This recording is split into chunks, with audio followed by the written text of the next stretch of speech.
The decline of Russia following the end of the Cold War was mistakenly seen as something in perpetuity. Usually it was an earth-shaking event such as the end of World War II, the dismantling of the Berlin Wall, or the breakup of the Soviet Union, which in the past led to an attempt to recreate a new world order.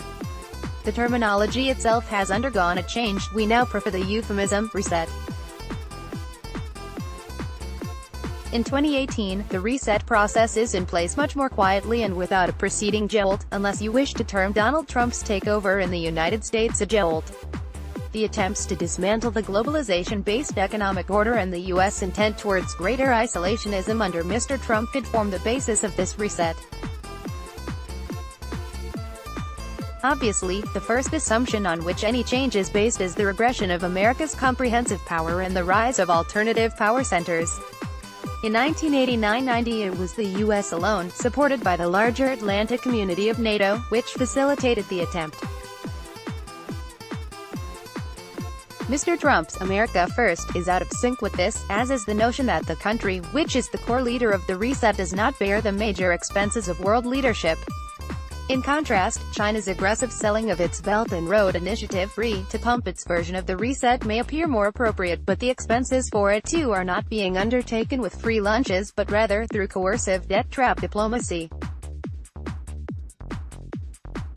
The real trigger for the ongoing reset was not recent, and simply blaming President Trump's arrival would be an unfair assumption. In fact, this was in the making for some time once it was progressively realized that the liberal democratic order being sought by the U.S. and less energetically by U.S. allies could not adjust to China's or to Russia's political ideologies. A reset based upon only confrontation would spell a return to a new Cold War. The decline of Russia following the end of the Cold War was mistakenly seen as something in perpetuity.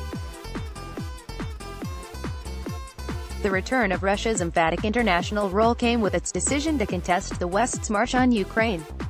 The failed Arab Spring also gave the U.S. enough indicators of its inability to take forward the liberal democratic agenda, contributing to its cooling and comparatively lower assertiveness in the Middle East. Russia's return to active big power politics was challenged by the U.S. and Europe, without sufficient muscle in unity. The expansion of NATO to Russia's doorstep was a challenge the latter simply had to resist. Yet Europe's dependence on Russian gas prevents unified sanctions on Russia and enhances the latter's ability to resist. For example, in the European Union, as Germany expelled Russian diplomats, it quietly approved the construction of the Nord Stream 2 pipeline on its territory. Not the least of triggers is the ongoing trade war, which is seriously diluting 25 years of effective globalization and interdependency.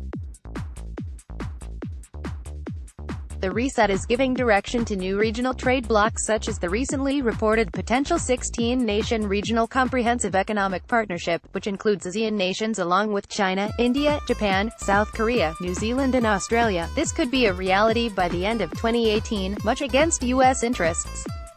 Most countries yet do not want to give up liberalism in trade.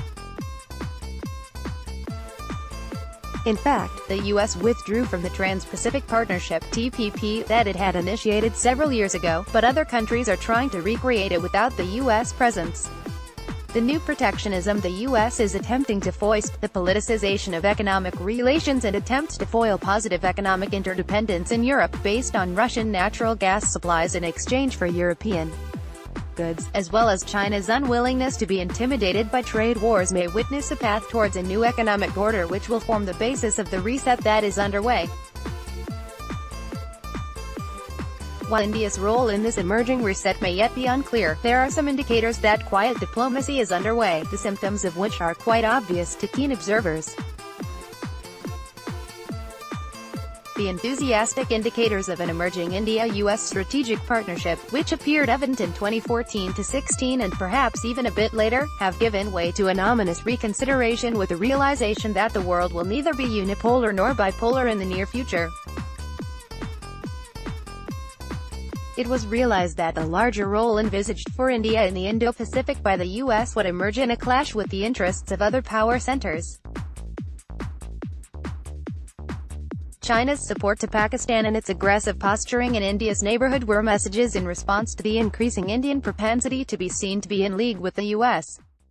Doklam momentarily upset Indian perceptions of vulnerability even though it was being drawn into multilateral arrangements such as the US-Japan-India equation and the so-called quadrilateral, without a full think-through on the future implications.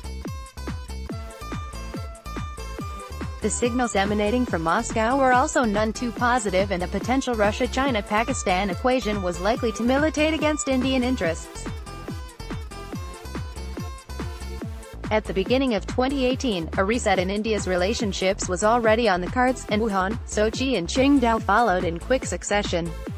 In later years, any examination of the progressive international reset will recall these meets as important waypoints. There is no closure to a process such as an international reset, as witnessed in the past. There are already enough issues that are on the cards which will dictate which way the progression will go. Not the least is the handling of Iran by the international community as part of the sanctions regime. India's response to U.S. pressure to abide by sanctions will be significant. Russia's ability to wade the sanctions against it, retain its European interests against U.S. pressure and continue safeguarding the core joint interests with China with strengthened political mutual trust will decide the order that will emerge. The progress of Shanghai Cooperation Organization's Eastern NATO status will also be under test. Whatever it be, polarity in the international order will be far more diffused. A quasi-multipolar system is likely to dominate the order for the next few years. For India, straddling this will become the order of the day, rather than cozying with any one of the strategic blocs.